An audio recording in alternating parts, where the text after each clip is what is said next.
Hello, everyone, and welcome to this week's edition of Blabbit, where we talk about physical and web accessibility so that everyone can have access to as much of the similar things as possible. Tracey, how are you today? I am doing great. So excited for Fridays. You know, it's one of my favorite days and one of my favorite subjects, accessibility. Cool. Would you tell everyone a little bit about yourself real quick? Yep, Tracey with Certified Access Services. We perform accessibility inspections in the built environment. We identify any accessible violations that may exist. We create a confidential report, and then we help you create a plan for the long term so that you can bring your property into compliance. One, to increase and promote accessibility and get some more revenue for your business, but also so that we can help you alleviate the possibility of a ADA lawsuit from those pesky people that are going around and suing you. So yeah, we're consulting and also inspections. Awesome. How about you, Glen? What you do? Thank you. My name is Glen Ingram. I own a couple companies called Web Search Pros or Web Alley, and we help businesses with websites being more accessible. You know, when you take in consideration at least 1 out of 4, I'm sorry, 1 out of 5, maybe 1 out of 4, depending on which statistics you're looking at, percent of our population has one form of a disability or another. I think we really want to make sure, whether it's a business or a website, that everyone has access and the opportunity to do business with us. Because in the end, isn't that what we're trying to do? Service as many people as we can? Absolutely. Get to everyone that we can. So while we're waiting for our guest, Tracey, let's talk about some of the new things, maybe some things in the news, if you would, revolving around accessibility in your lovely state of California. Oh boy, California, crazy California. Remember, I can say that because I was born and raised here. So, we had some Cal OSHA guidelines that went out, and everybody was kind of freaking out about them because they were pretty strict. And I think they got a lot of heat, and they pulled back pretty quickly. And now yesterday, it looks like they came out with some revisions of it. I'm not completely excited about all of them myself, but it was definitely a lot, less strict than it was. When we're looking at that as comparison to accessibility, I think that those who want to wear a mask are still going to be able to wear a mask. And those who don't, they're not going to have to as long as you're a guest. But when you're an employee, that's when it's going to get a little tricky because some employers can enforce the wearing of the mask of their employees if they're not vaccinated. And so it's going to be really interesting to see how they're going to want you to prove. Now, if you don't prove it, it's my understanding that then you're just automatically identified as being not vaccinated. Therefore, you have to follow those guidelines. So it's going to be interesting to see how that rolls out in the next few months with employer. I know employers want to do the right thing, but boy, everything is so muddied. I mean, we thought accessibility was muddied. This is muddied water where you can barely see anything. I don't know about what you're hearing, but it's crazy cuckoo land right now. Well, I'll tell you what, I have a couple of restaurants that I frequent, and I'm fortunate, what do you want to call it, Norm from Cheers, that when I walk in, they notice seat me with my servers that I eat with once a week. And I visited with a couple of them in the last couple of weeks. And one of them made the comment that some other restaurant somewhere was going to do all these things. Like you said, people have to wear masks, and they're going to try and ask things that I honestly don't believe legally they can. And she made the comment, you know what? We can't find help here. So if a place is going to do this to some people and they're not comfortable with it, they're probably going to see some employees leave and go other places because we still have hard times, or the state's having a hard time, businesses in the state, to find employees with everyone on unemployment. So I think it's going to be interesting to see how some places pivot, if you will, when they want to have a policy and then they realize they have no one to serve their clients. They may have changed their policy pretty quickly. Yeah, I agree with that. It always comes back to lawsuits, Glenn. And One of the reasons that Cal OSHA responded to this is because people were going back into the workplace and saying that they were afraid to go back to work, and that how was that business going to protect them? And, you know, this goes back to November of last year. And so they were forced to respond to that. Those are the requirements that we're seeing come out now. What they didn't do was adjust to what the CDC was saying. And if they would have kind of followed that, but they're also getting heat from the insurance companies saying, hey, we can't keep paying these lawsuits. So it's, you know, what do you do as a business owner? What do you listen, you don't want to be sued. You want to do the right thing. But it doesn't matter what you do. You seem to turn around and someone's going to do something bad to you. I think you have to be very cognizant of what's going on in the environment on a day-by-day basis. The fact that we've had some lawsuits come out in the past week or two that said employers were not liable for someone getting sick while working, I think kills that one, because then on the backside, you're going to have people suing you for other reasons. So in the state of California, I think in particular, you just have to realize you're going to be sued. What's the lesser of evils? Our guest, Glenn, is emailing me rapid emails that he's having a hard time getting in. Well, he's just here. I was just figuring we'd wrap up this part of the conversation, and we'll bring him in so we can introduce him. All right. Here we go, everyone. You're muted, Jason. We can't hear you, buddy. There we go. How about that? Much better, much better. Jason, would you tell everyone that's on the show kind of a little bit about yourself, if you would, please? My ability to hear you guys now. Uh-oh. I can't hear you now. Hold on a minute.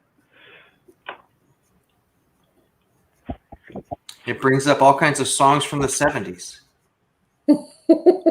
Who can it be knocking at my door?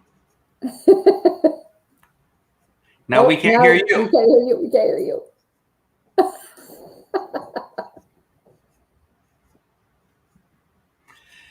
Oh, he probably has to hook on a different type of headset, different type of thing. We'll get everything worked out, guys. Sorry for a brief technical difficulty. Yep. Sometimes we've noticed that, they're on a bunch of government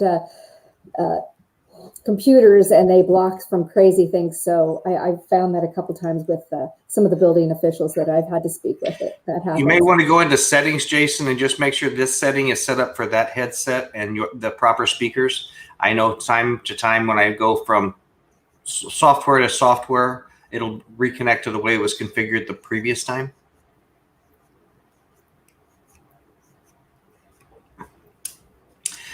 So other than OSHA, while we're waiting for Jason to connect, Tracey, what else is going on? Well, we are seeing still that same increase of the ADA lawsuits that are going through. I have done quite a few different in-person seminars now, explaining, the top 10 violations that are out there. Definitely parking is still one. If they can identify anything in your restroom, or sometimes they just throw mud at it. It seems to be mirrors, door handles, and where you place the toilet seat covers. People, a lot of times I've gone in restrooms and you see that they're in the back of the toilet area, but the person in the wheelchair cannot seem to get there. So it's important that they're placed in the proper place, which is more in front of the toilet where they can approach it forward and reach it. So if you've got that, move that out of that area, because that is a real giveaway that they're going to have problems. And then the other is the mirrors. When you're measuring your mirror, it's from the floor, 40 inches to the bottom of the mirrored area, not the frame. And that's just so that they can see themselves like anyone else when they're at that. In the restroom, you got to make sure all those pipes are covered, because if you just put one of those boots on, it's loose and it still has sharp or metal objects showing, that's enough to get you another lawsuit. So those are some of the top ones that we're seeing right now in the world of ADA lawsuits. Definitely parking and bathrooms, tables in restaurants, still now that everybody's back to full capacity, you've got to have 5% in each experienced area. So experienced area meaning make sure that you look at if you've got a bar area, 5%. If you've got a Hello. Yeah, we can hear you, Jason. oh, Jason, do we great. get you? All right. So what I call from Sorry that is about that. everyone deserves to say, mirror, mirror on the wall, who's the fairest of them all, right? That's right. Or you can take it away and just tell them, you don't really need to see yourself, but as long as you're not discriminating from it, if I can't see myself and you can't, but if they want to see themselves too, we've got to see our pretty little faces, right? Yeah. And everybody's got to be able to put on their lipstick. And I say everybody now because you never know, right? We don't want to offend anybody. That's right. You looked at me funny the first time I put mine on. I know. Well, it's that pretty bright pink that you wear that Exactly. it looks so good. All right, Jason, let's try this again. Can you tell anyone that's watching a little bit about yourself? I'm Jason Pasiut. I am the Building and Code Enforcement Division Manager for the City of Carlsbad. I also wear the building official cap here for the city.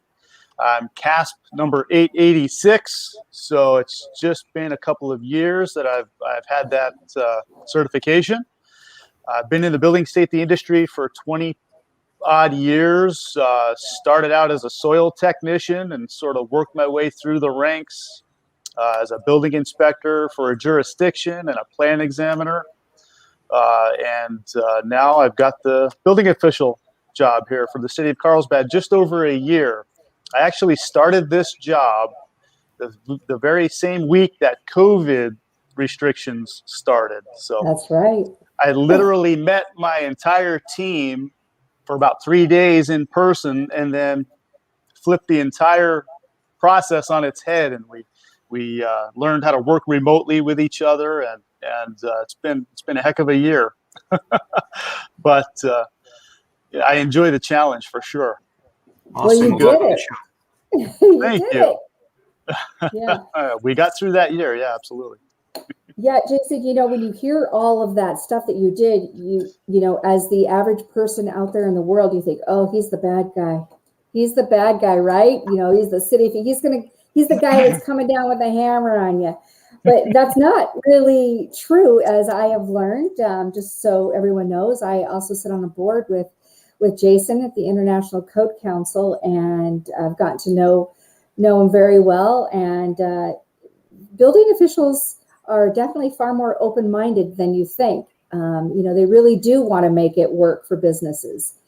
You're bound by the codes that exist, but you're also looking for ways to make it work. And that's one thing that I have learned. Absolutely true.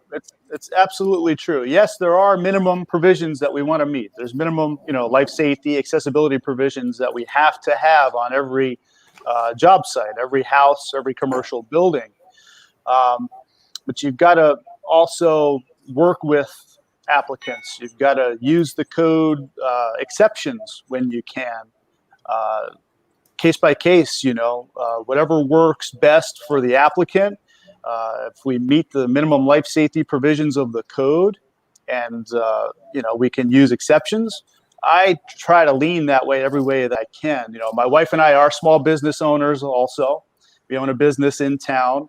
So I try to put my small business hat on, my small business owner cap on when I make decisions as well, because I understand how important it is to get those permits issued so that the businesses can get the work completed, so they can get their employees hired and start making some money too. So I try to see things from that perspective as well. Yeah, and then that's great because I think that the public doesn't realize that. They always just focus on the holdups. But when it does come to safety, there may be a holdup because that's got to be the priority. Absolutely. Absolutely. There are instances when we do need to slow things down and make sure that we're meeting those minimum structural requirements, obviously, accessibility requirements. If we have to make changes to the plans or the designs while we're in the construction phase, we do that so that we make sure those minimum provisions are being met. Absolutely. Yeah. Right. So as California is opening up, coming back to life again, what type of advice, what type of maybe issues are you would you advise businesses to be concerned of or cognizant of? Well, it seems like occupancy is allowed again at 100% of what it was prior to the pandemic. So I don't see any concerns or issues with the interior of businesses. I think it'll be back to business as usual, or back to pre-pandemic business, right? I think the big concern or the big push would be for the continued use of the outdoor activated areas. That's something that's a big concern for cities, is making sure that we provide the opportunity for businesses to continue to use those outdoor activated areas, and to also make sure that those spaces are safe and accessible at the same time. So there's a lot of work being done right now, at least in our jurisdiction, to make sure that we can afford business owners with the continued use of these outdoor activated areas, but also giving these applications a solid building and accessibility review and a fire review to make sure that the spaces are safe outside. Amen. Absolutely. I know, Jason, as you know, I work with quite a few jurisdictions through the state of California. And the number one goal from everybody working on these is to make it work. But there are going to be some guidelines that are going to eliminate some people. And that's just, I think it's a numbers game. So I think as we're looking at those codes and creating those codes, we're looking at the big picture. What will appease the majority and still meet the safety, accessible, and fire requirements? So in doing that, people always think, you're just putting more restrictions on, but the cities are really working towards making it work and making it a permanent. I mean, absolutely, and we're permanent. Absolutely. But it's not gonna fit for everyone, whether it's size, and so people need to understand that it is really looking at the majority. But that doesn't mean you're not going to make an exception to figure out a way to make it work for the minority in this, that didn't quite meet all those requirements, that, you may just get through the rest of the year, which seems to be the extension. But we're going to do everything we can to get you resources, including funding resources. I mean, we're trying to find funds to help these become a permanent, since that industry was so hurt. And we have talked about this before, because it is a question as a CASP company that, goes out and we perform those accessibility inspections, that everybody wants to blame the city. And I will tell you what my response to that is. My response is, the city can only weigh in on what you provide them. So if you don't put enough detail, they're not going to know it. And when they send in inspectors, they're specifically looking for plumbing. So the plumbing inspector came in, the electrical inspector came in, but he's coming in and he's not looking at your big picture. And so there are ways in our codes that sometimes get missed by that, which is why we feel it is so important to work with a CASP inspector, because it's not the city's fault that it was missed. It is that you didn't look at the entire package. And most cities now have that notice that says, we encourage you to consult with a CASP. How do you feel about that from because I'm sure you guys get these calls all the time, because everybody wants to blame it on the city, and it's not really the city's fault. I mean, the first thing that I think about in a situation like that is when you look at a tenant improvement, for example. If the valuation of the work being done is below the DSA threshold, the building code offers an exception to the amount of money being spent on accessibility upgrades that are outside the scope of the work, right? Limited to 20%. So in some instances, certain upgrades won't get done. They just won't, because the contractor or the owner will spend money maybe on hardware, door hardware or signage or things like that. So you won't see the visual of the new parking striping and the new parking sign outside, right? Because the code allows the applicants to limit what they spend. on Right. those accessibility upgrades outside the scope. So that's the first thing to consider there. And as far as consulting a CASP before you submit plans, I wish there were more CASPs because it would be so critical. It's so critical. It would make the process go much smoother. It would make the plan review go quicker, and you'd get better details on the plans that would help the field inspection staff know what to look for. So I completely agree. I wish that more applicants and business owners would consult CASPs before, or during the design process. Absolutely. Yeah, I agree. And I would say that gap right there is you guys built in the state built in the code to say 80-20, especially for the small businesses not have to spend it. So they do that minimum and then they wonder why they get sued.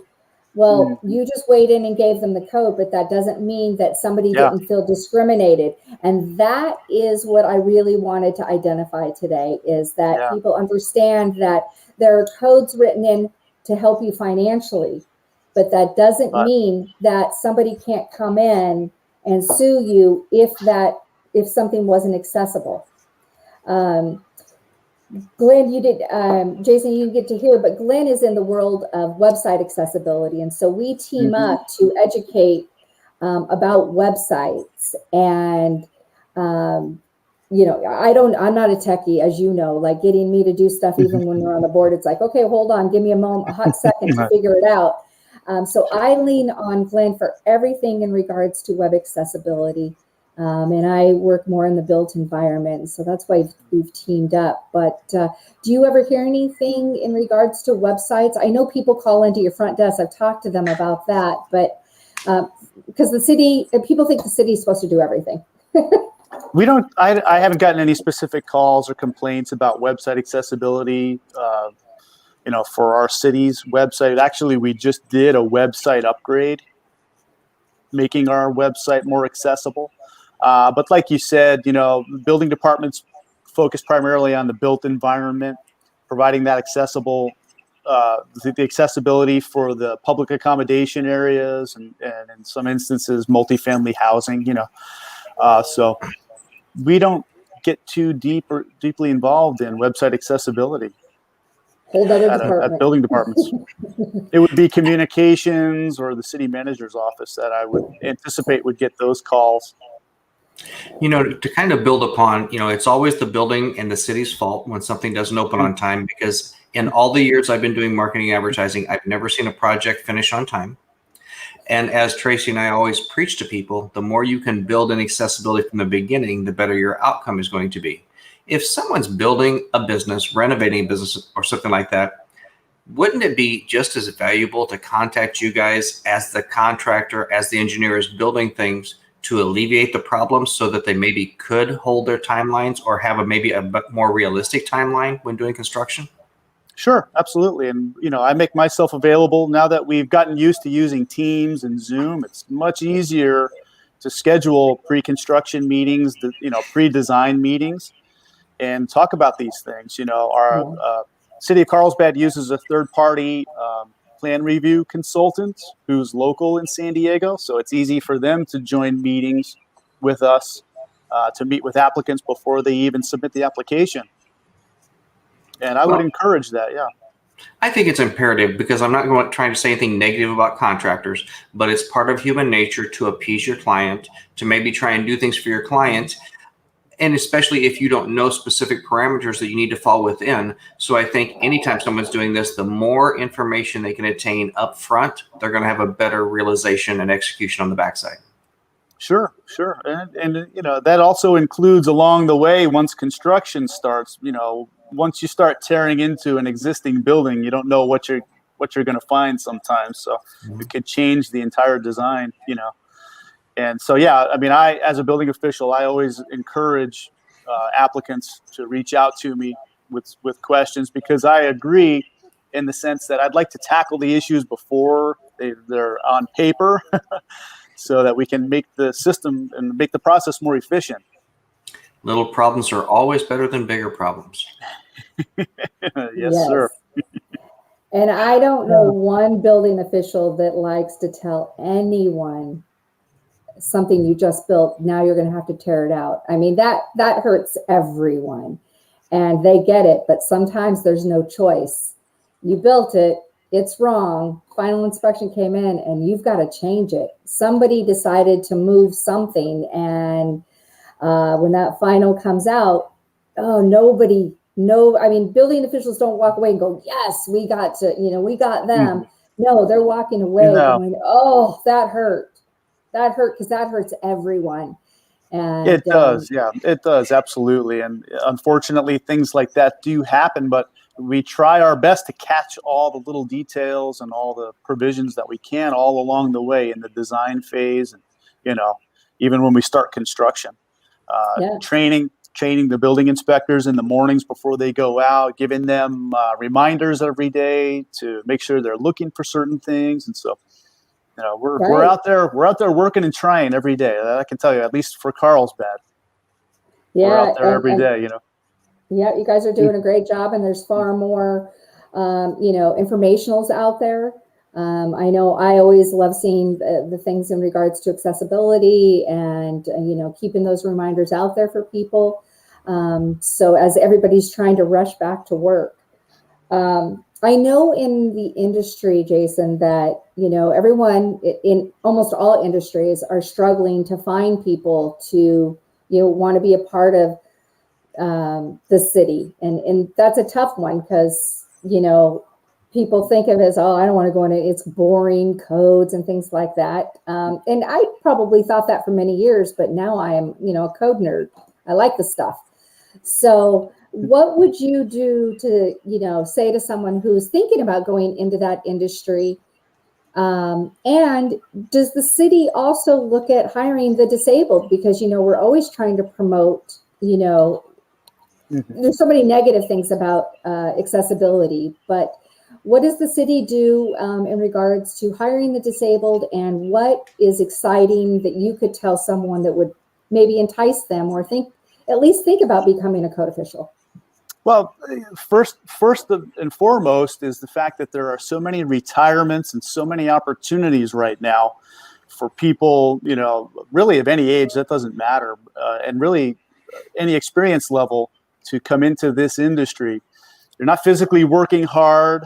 You've got air-conditioned space to work in. You get to collaborate with different people with different skill sets, like people in engineering and people in the planning department. You get to interact with code enforcement, and it's a really collaborative environment. There's always something to learn. Also, I think that's one thing that I enjoy about this. So I encourage people that enjoy learning and reading, people that enjoy, the technical aspect of learning things. This is a great industry to be in. It's never boring.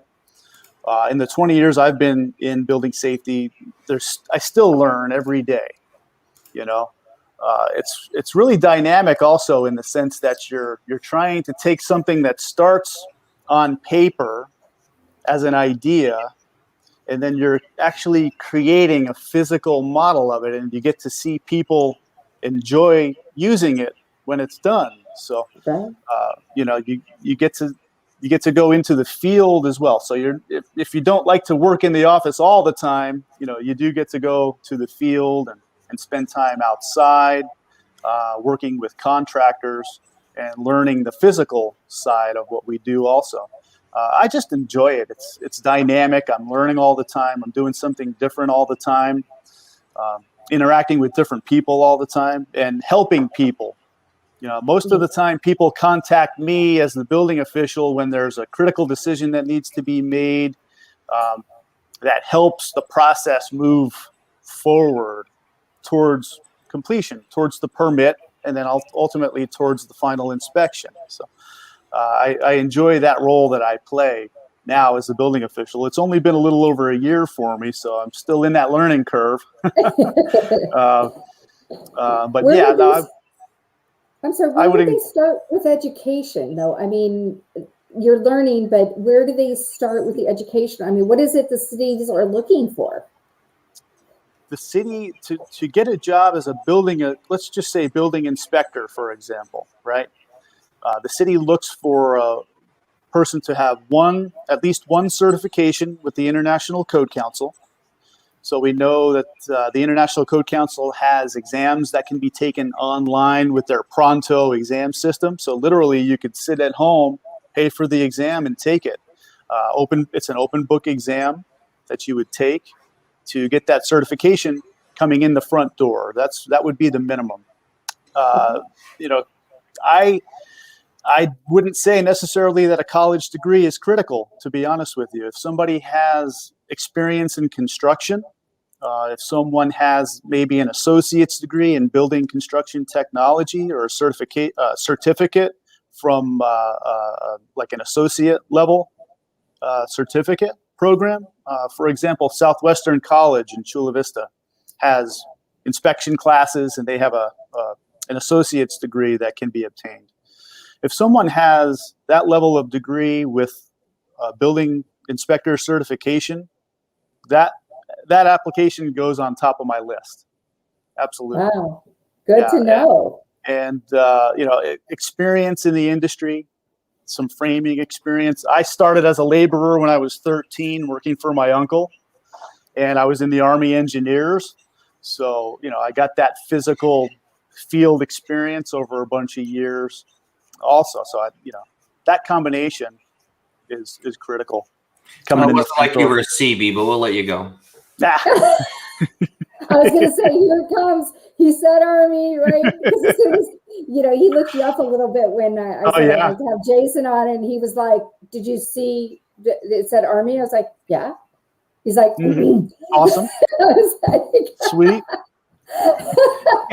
I love that brotherly competition. I managed logistics for a hospital in Desert Storm. I had a CB driving me around every day. So I had to stick up for my brothers. There you go. I hear you.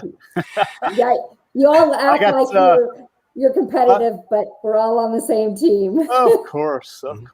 Yeah. I was in Iraq actually as a military police officer. I changed MOSs when I moved to California, so I got some time in the sandbox as well. Nice. Tracey and I are always trying to share common issues you have, whether it be a CASP inspection or a website audit. So from like a building inspection, are there common or more consistent errors that people could be cognizant of to avoid? I would say the big ones are strike side clearances at doors, entrances, the net clear entrance width that's required. What else do we see? Housing, the 11A provisions and multifamily housing. Those are tricky still for a lot of us to understand. So, yes.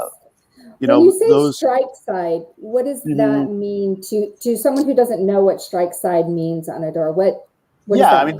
Depending on which side of the door you're on. If you're on the pull side, that means you're pulling the door towards yourself. If you're on the push side, you're pushing the door in and going in. And there's different requirements based on which direction you're pulling or pushing the door. For example, for an entrance door going into a space initially, you want to have a 24-inch space on that side of the door where the door latches so that someone can approach the door and have space to open it and go into the business. Yeah. That's a big one, especially for tenant improvements where a business is moving into an existing space and they're trying not to alter too many of the walls, obviously to save cost. That's where the plan review is critical. Is looking at those doorway clearances that afford someone the ability to enter or exit a doorway, depending on the approach. Also the installation of whether or not the door has a closer on it. Those issues. What's another area is restroom accessibility. For the same reason, a business wants to move into an existing space. They want to save as much money as they can moving in, but the bathrooms the bathroom dimensions are tricky to capture. There's a lot of times there's structural columns in the walls, or a lot of plumbing or electrical utilities in the walls that make it difficult to move those walls. So those are tricky areas also. What about a comment that I've heard Tracey say multiple times with regards to inspections? CASP, I don't know if it applies to other types of building codes, with the misperception of the word grandfather. No, It doesn't exist. Doesn't exist as far as I'm concerned. You know, if someone is moving into a space and they're altering it in any way, you know, they've got to meet the minimum provisions of the code that's in effect at the time. Right. Bottom line. I mean, big thing why we do pre-lease inspections.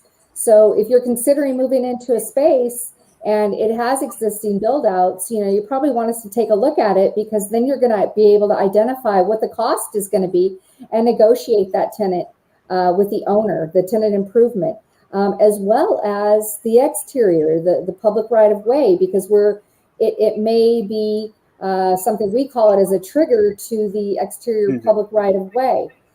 Jason, can you tell us a little bit about why a tenant improvement would trigger that? I mean, what is that about? Because, you know, businesses are hearing more and more about that, and they're confused. About public right of way accessibility?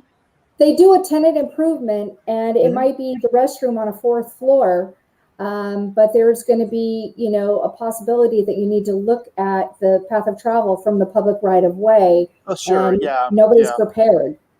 Yeah, and again, that goes back to, we always start with the valuation or the cost of the construction happening. That determines a lot with the design that comes through the front door. If the amount that they're spending is below that DSA threshold, then they're going to still be limited to how much they would need to spend on any upgrades to the path of travel that's outside the scope of work, right? So, for example, if they come in for a permit for a bathroom remodel, depending on the occupancy type and, you know, a few other items, that bathroom will need to meet accessibility requirements of the latest code, because it's part of the scope of work. So that cost already needs to be included. But what is outside the scope of work is where that cost could be limited based on the valuation.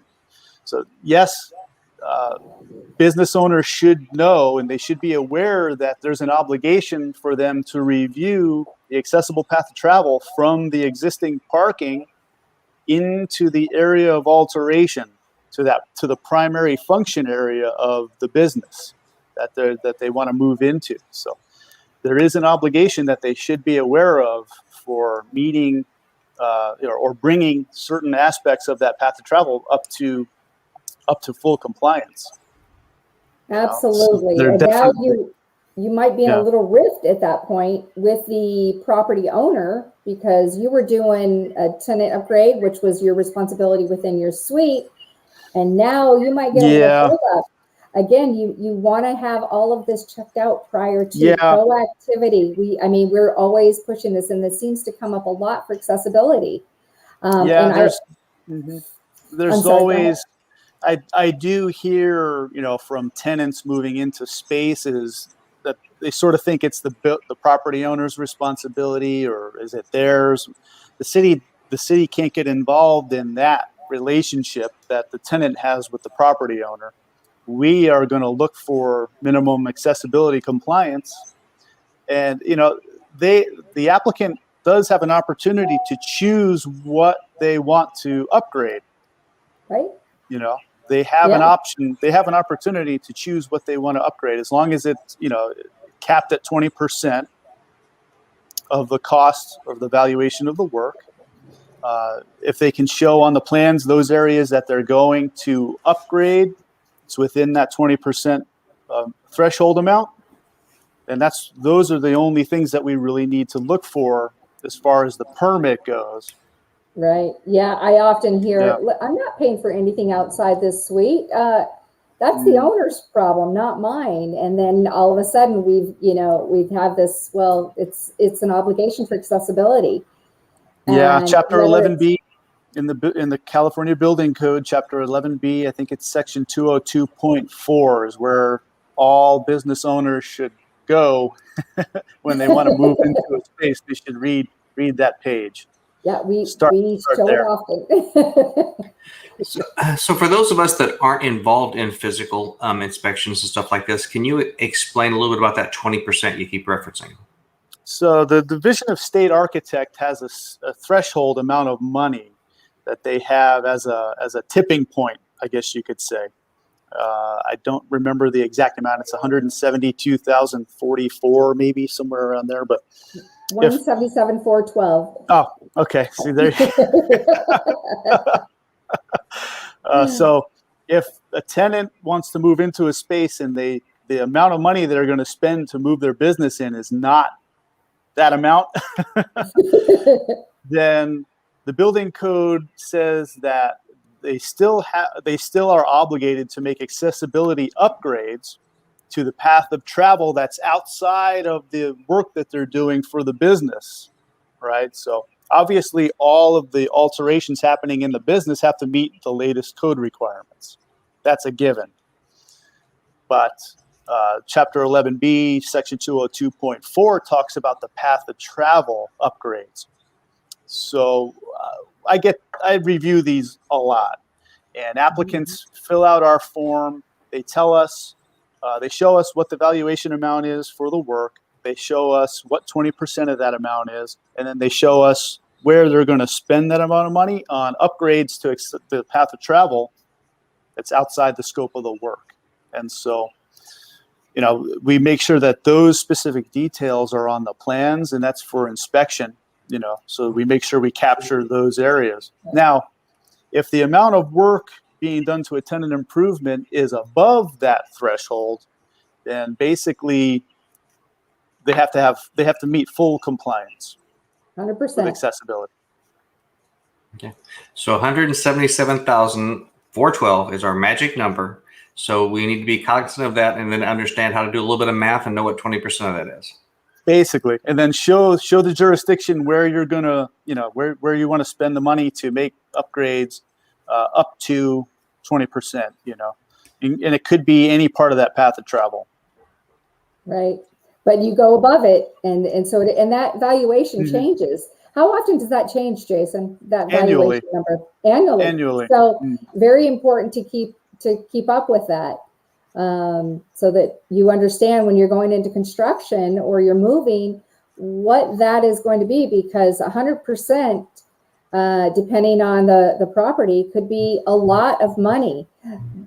But your property is going to be I'm going to be very happy going to that property because it will be 100% on that path of travel. That's important. Yeah, right? That's important to do that. Happens. It happens. So I always say, it's kind of a pay me now, pay me later thing. At some point, people really need to look at accessibility when they're moving into a new space, or if they're going to remodel their existing space, and really have a great communication with your landlord and say, are there any features that you know of on this property that are not accessible that, I might trigger because I don't want to have to pay for this, and start negotiating again before you create a rift. Because if you go to an owner and they say, yeah, you can do your tenant improvements, we don't need to hear about it, blah blah blah, and then all of a sudden it's triggered something and now you're asking them for money. Well, nobody likes to be asked for money when it's not in the budgets. So have a great communication and use the city as a great resource. Definitely reach out to CASP inspectors. And then when you're building your business, don't forget to reach out to Glen, because you're probably going to have a website, right, Glen? Only if you want to stay in business. It's the way of the world. Technology. I also would add too that business owners should be asking property owners if they've had the property CASP inspected. Look for that check mark on the windows. That's pretty important, because at least the property owner is taking accessibility seriously and Right? looking to make improvements. Yeah, Tracy and I have been different times when we've spoken in front of different type of real estate or business consulting things as far as business sales. And the one thing we've been telling everybody for a few years is at some point it's going to be part of the transaction. Is my business accessible? Is my website accessible? Because as we know, California allows a little bit of litigation. And at some point when someone new buys something and then they get sued, they're going to go back on the previous owner. Right? That's absolutely right. It always comes back to, you know, ownership and knowledge is power. I always say to people who are doing a pre-lease, now that you have the knowledge of the accessibility things, now you have the power to negotiate because you know what it's going to take. On the other side, as a property owner, if you had it done and now you know what needs to be done, you can negotiate that right into your lease so that right up front, you can negotiate that they're going to pay for this. Maybe they might get a month off rent or whatever, but you can swing it into benefit the property. So knowledge is power. So every part of construction and or tenant and or business should absolutely know where they stand with accessibility, whether it be in the built environment or whether it be in the website technical environment. It's going to catch up to you. Well, with that being said, I have a question for the two of you. So if someone is looking at leasing a property with or without improvements or purchasing a property, what are some of the things they should know from an accessible CAS perspective or from a building code perspective, just to make sure that they're covering their six from our background, if you will? There's six. I like it because I know what that is.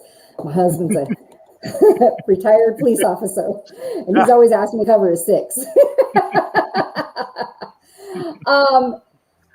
For me, it's going to be, you want to know what accessibility violations may exist on the property, not just so that they can make it accessible to their customers, but so that they reduce their exposure to a lawsuit.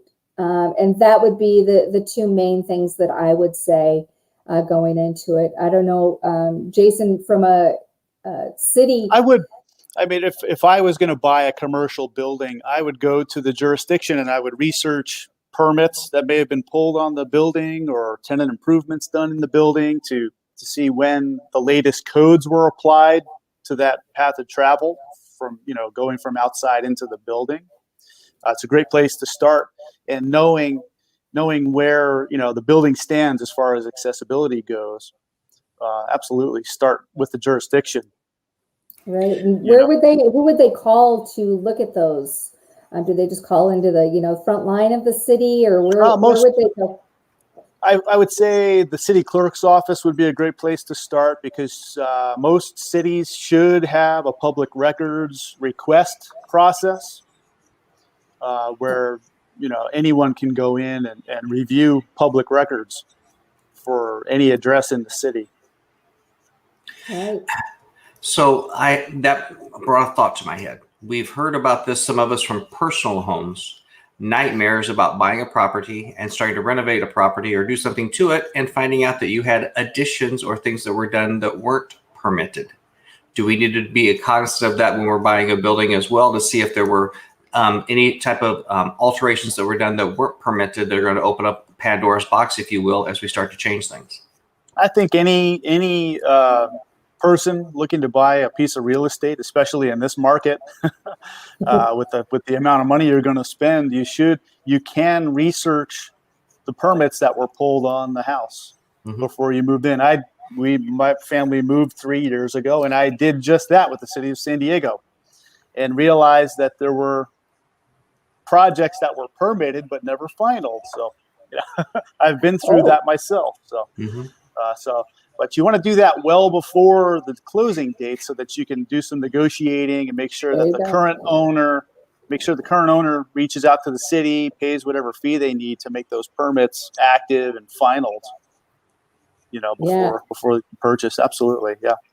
It's another area where you can do a records request and get those records pulled, or lack of records. There's that common theme, knowledge is power. It doesn't matter what you're doing. You need to get all the information, because now all of a sudden you can negotiate that price during that, that due diligence process. So do it yourself. Same thing goes for Glenn. A lot of businesses, especially small businesses, will start with just using like a GoDaddy website and things like that, and then Don't make me start twitching. I know. But then all of a sudden, they're not compliant. And as a new business starting up, what advice do you give them for starting right out of the gate with accessibility on a website? Well, I would say it's pretty similar to what we've been talking about. If you're buying a building, if you're leasing a building, you're probably not going to do the construction yourself. You're probably going to hire a general contractor with a license. You need to hire a CASP inspector to make sure that they're doing it right. And you need to communicate with the city to make sure you're following within codes. There's no difference with a website except for there's no city requirement.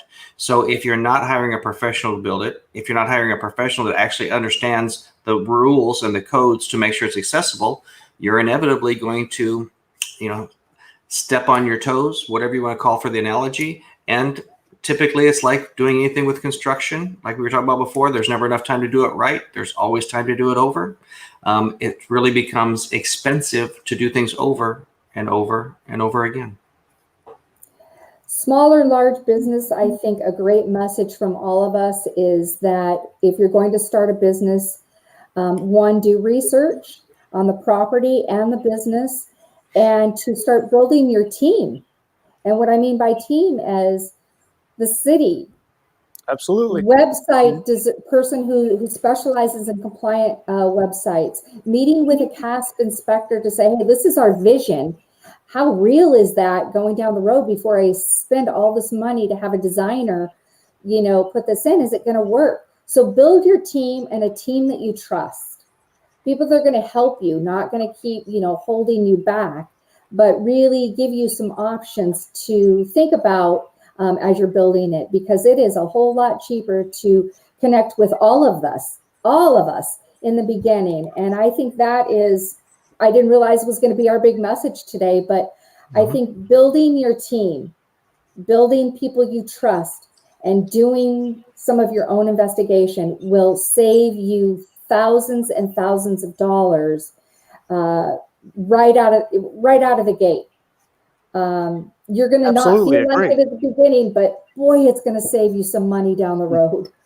Absolutely agree. Yeah. And, business owners and really anyone should consider the city to be one of those team members, because we want to do things right also. We want to see that project be built correctly and meet all those minimums. So, well, and absolutely. I think this is the best analogy to give to them. Let's say you have to bring 20 of us together and it costs you $10,000 if you're paying $500 an hour just for consulting. But when you bring in Tracey from the CASP inspection, when you bring in us from the website, stuff like this, a lot of times when you're doing things properly, there are federal, state, and local incentives that help compensate for things like that. So you may pay a little bit up front, but in the end, you're probably going to pay less, and it's going to save you a boatload of problems from doing it wrong.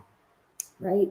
Absolutely. Those state credits, you want to use that during construction phases, especially when you're, doing things for accessibility, and, get those credits, get those deductions. And I'm always looking for grant programs for our clients to be able to tap into. San Diego provided an amazing one not long ago for the, parklets and things. And we got a lot of our clients, $5,000, which is big when you're thinking about those clients and how hard it is in business. So we're always on the search. Again, your team will help you in ways that you didn't think of. Mm-hmm. So, exactly. Well, Jason, if anyone has any questions regarding any of these lovely building codes, I'm sure the book's about this tall. What's the best way? They're about 6 feet. It's about 6 feet long when you stack them all next to one another. Is that so when you fall asleep, you can roll up next to them? Oh, yeah. Great. If anybody would have any questions, what's the best way to contact you? Anyone can reach out to me via email or phone call. I'm available at 760-602-2788.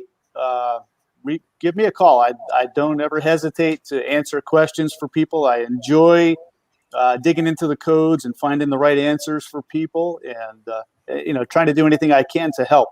So you can find my email address on the city's website also. Awesome. Fantastic. Well, thank you very much. Our goal is just to try and bring different aspects of components for business owners in the state of California together so they can learn, be better informed, to hopefully make fewer mistakes. The goal of everyone. Jason, thank you so much. And I know you are very accessible to reach. So I encourage people to do that, especially in the city of Carlsbad. Any questions, reach out. They're the good guys, I promise. Yeah, no horns. No horns here. No. All right. Awesome. Take care. Well, thanks a lot, Jason. We'll see everyone here again next week. Have a great week, everyone. All right.